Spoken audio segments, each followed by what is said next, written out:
Dearly redheaded, we are choosing consciousness today to get through this thing called grief. Interesting word, grief. It means love, which makes for a mighty good joke. But I'm here to tell you, there's nothing else.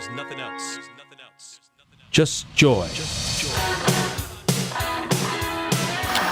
And if the big picture tends to bring you down, go crazy once your life goes.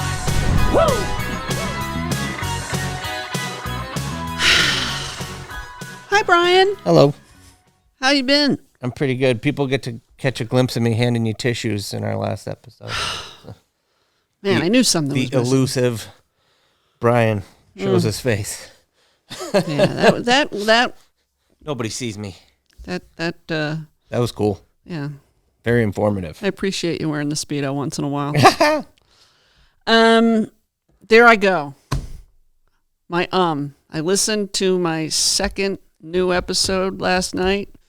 So this is going to air literally 2 months later. So I listened to what's having aired in August. Mm-hmm. And I say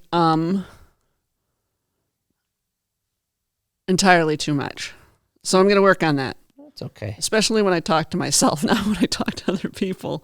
But I was thinking it would be a good video for college hazing.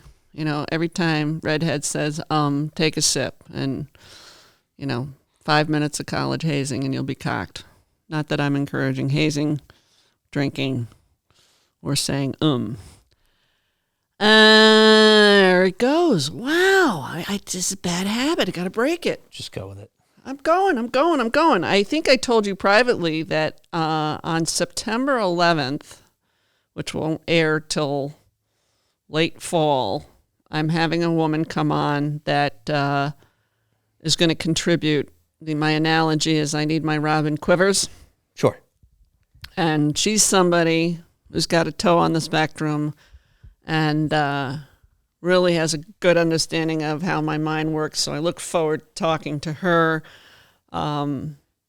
initially about topics that she and I go through. And like you indicated, she might be a good translator with guests once in a while. Here I go. I'm going to avoid it. I'm going to try not to do that thing. I also have started reading the official translation of Carl Jung's Red Book, and it's this big, and I can stomach about 2 pages a day. Makes me want to put my nipples in a vice, but I'm doing it. I want to see what I think versus what everybody else thinks about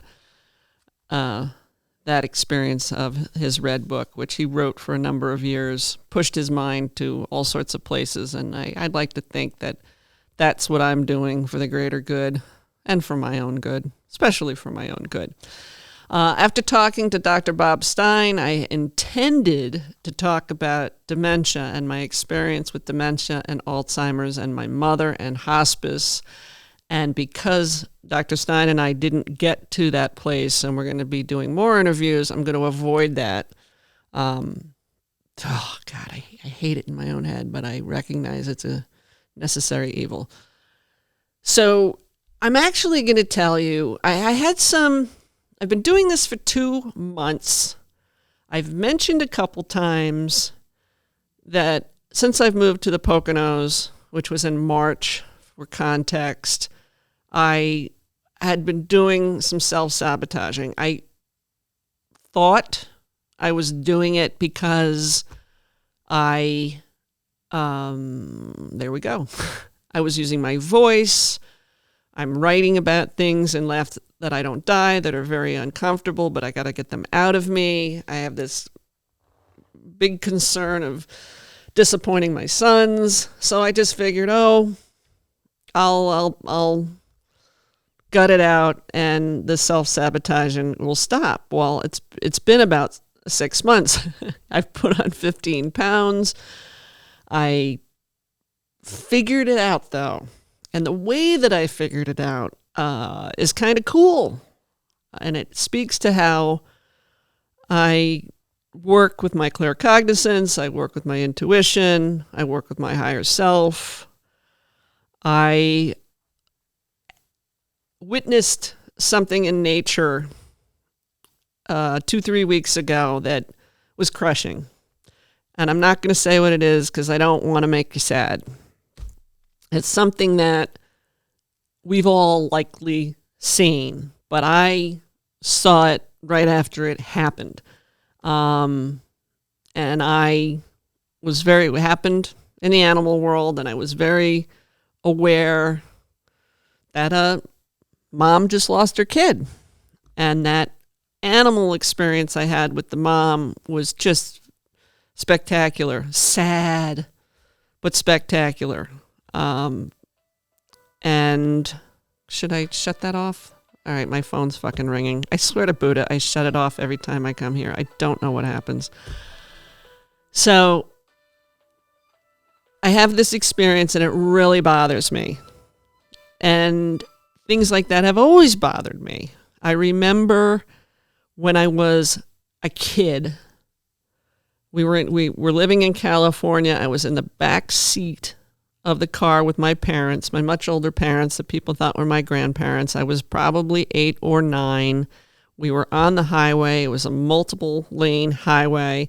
And I can remember seeing to the right a mother dog nursing a puppy, meaning the puppy was jumping up at her to nurse, and she's trying to cross this multi-lane highway. And I remember being a kid, and those weren't the days when people stopped to rescue animals and get them off the street. Just wasn't like that back then.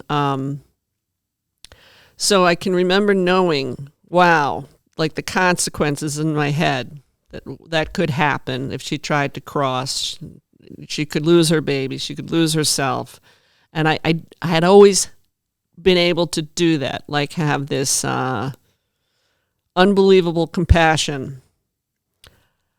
So flash forward now to the thing I witnessed a few weeks ago. I went home, I sat in my office, and I read a little bit about that particular animal and what that particular animal will do in the loss of a child and a baby.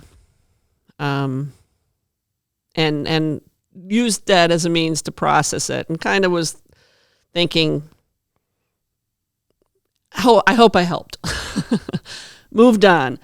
The same image came to me, at least new images of a similar event came to me, real, not imagined, real images of the same similar event happened 4 or 5 times. Now, when that happens to me, it means pay attention. It means pay attention. So I had this self-sabotage issue. I had these images happening, and basically the wake-up was that I came to realize was, and this is going to sound, for those of you who have common sense and get the obvious, this won't be profound, but for me, who is coming out of a lot of dissonance still as a result of stuff I realize I haven't shared with you people. Read the book when it comes out. I realized the decisions I was making that was leading to my self-sabotage, let's call it pizza and ice cream. It's not what it was, but let's just call it pizza and ice cream. Let's just say that I realized even in those decisions that aren't the greatest for me have this ripple effect. I was talking to a friend of mine, and she's like, yeah, of course. And I'm like, but I had never really thought about it. I had never really thought about that these decisions I made beyond myself affect the universe, ripple effect, butterfly effect, whatever you want to call it, it happens. So now I knew what I was doing. Why I was doing it still eluded me. So I had the means to stop it, if you will, but I still didn't know the basis. Does that make sense, Brian? All right, Brian's saying yes. I believe him, sort of, not really. But I had to get to the root. The root. I had the symptoms, whatever. So, and I'm trying to think without saying, how I then I know that I sedated grief for years. I know that I experienced tremendous grief in the couple of years before my mother died because I knew what I stood to lose. And I'm actually thrilled that I was able to grieve her before losing her. It just was what our particular relationship required. So I had no issue. I did not sedate grief. I stopped drinking as a result of a spiritual experience in March of 22. I've said before, I'll say it again, I can drink, but I don't because it leads to dissociation. I have been having some cocktails of late, have stopped again. Again, tied to that self-sabotage thing that I was aware of. Awareness is key, and you know what you're doing. Previously, I would have argued I didn't have that awareness. So, okay, one of the things I said, and I think I've said it on the podcast, is that I'm like, well, now I'm sedating joy. The joy affiliated with using my voice and doing this podcast, writing the book. Okay, fine. Still wasn't there. And all of a sudden, after a handful of days of eating right, not cocktailing, getting on the path to self-care, regardless of not knowing the root came. I was still sedating rage. And warranted rage, mind you. And for reasons that were different for why when I after my mom died, I think I shared with you, I had a massive dissociative episode. I was using THC to process her grief. There was a psychedelic component. It was a massive CPTSD experience, and the way it was handled was not as I requested, and I'll go there again in the book. So I knew enough at the time when these things were happening to me to forgive it. And I know forgiveness isn't for everybody, but for me, it's very important to forgive those who have either purposefully or unconsciously hurt me. So I forgave. I moved on. I moved literally and got in my new place. I've been there 5 months. Finally realized that since that time, so literally 15 months, I made it the first 9 months ish, maybe not 9 months. I got to think this through because it's important to me.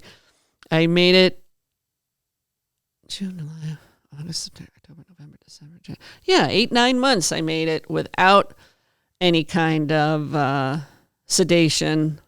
I didn't put any weight on. I didn't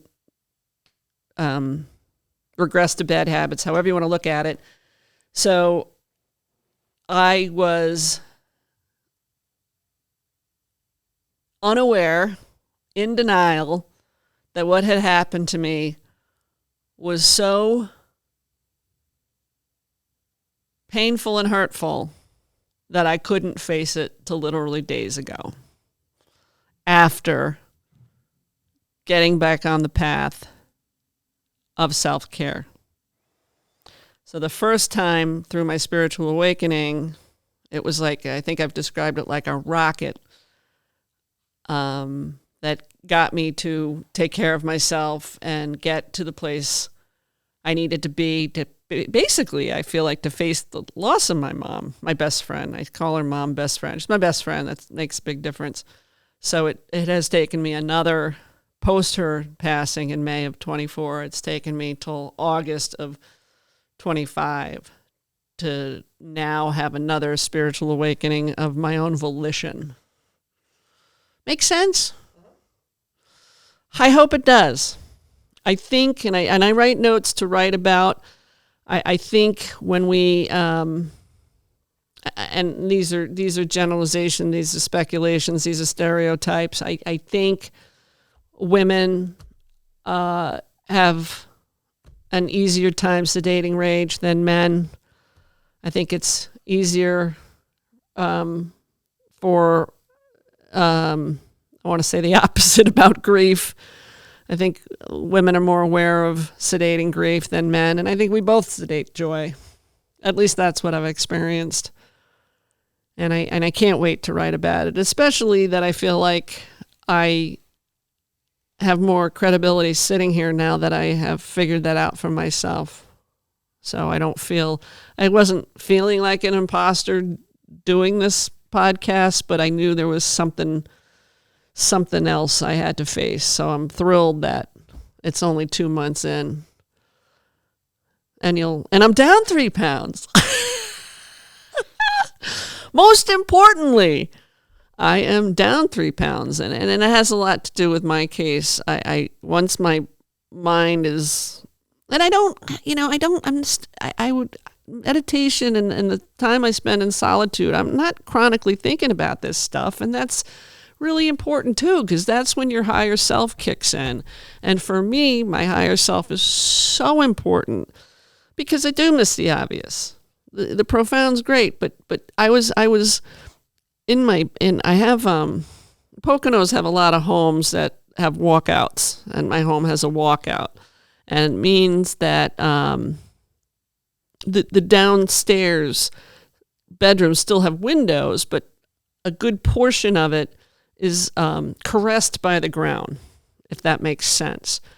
And I was in my downstairs this morning, and I'm thinking, I'm going, why doesn't this my dehumidifier has been working like a charm all summer, keeping the downstairs cool, haven't had to use any AC on the first level, dehumidifier is working like a champ. In the last couple of days, it's not doing its job. It's not doing its job. And I'm like, what the hell is going on? And my higher self just says, and it kind of talks to me like I'm a schmuck sometimes, which is funny. I don't take it personally.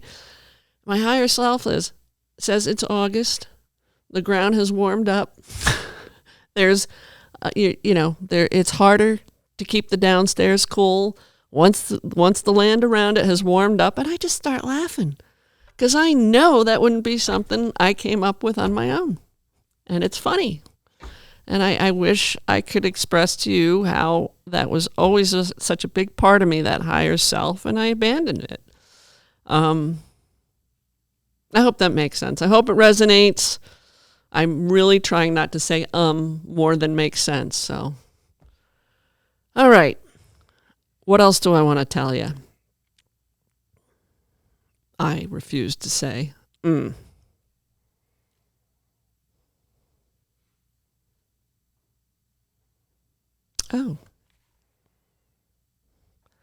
Oh.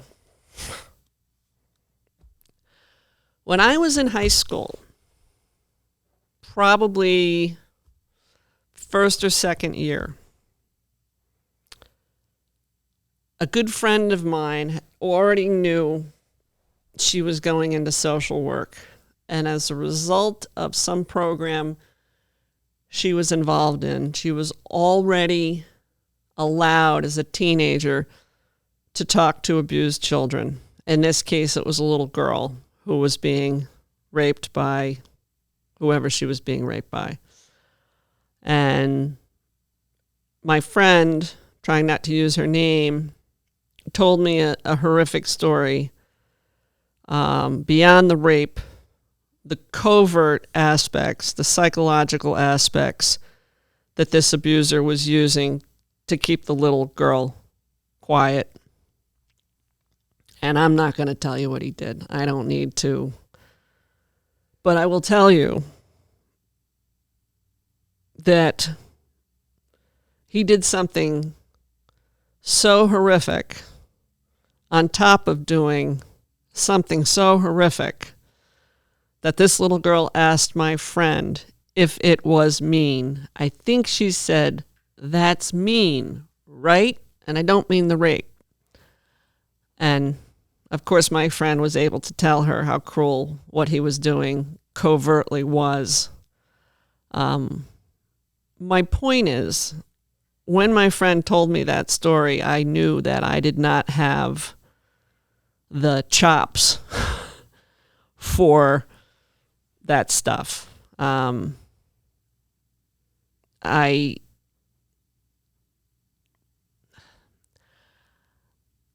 again, in my effort to make analogies and to bring things full circle, if you remember how I started this, the story about the animal in nature, this story came back to be very pertinent in my own life, where I had to ask other people, that's mean, right? And it's just very important to me that we put covert abuse on the radar. Anyone that's experienced sexual or physical abuse has in all likelihood experienced emotional and psychological. The way Bob was explaining the overt ways that the brain experiences trauma, whether it's a blow to the head or something obvious like military involvement or the result of being raped. There's just a lot of things that affect the brain that we're only just starting to talk about what long-term covert abuse does to the brain. There we go. I got a in there. I know there's plenty of people that are aware that, have been aware and suffering and private silence, however you want to look at it. But know that covert abuse, especially in the abuse cycle, is the insidious cousin, if you will. I am talking next week to a woman that wrote about multi-generational trauma, and we're going to tackle it from the perspective of overt and covert abuse, and the mixture of which has affected the generations differently. And we're going to align it with estrangement, why estrangement is on the rise, and why a lot of men have experienced estrangement with specifically their children, but more women are experiencing it. And I think the men were less likely to talk about it. Women are screaming it from the rafters. So I look forward to that. And I appreciate your patience with my mind going in 75 directions. I do well in one-on-one conversations.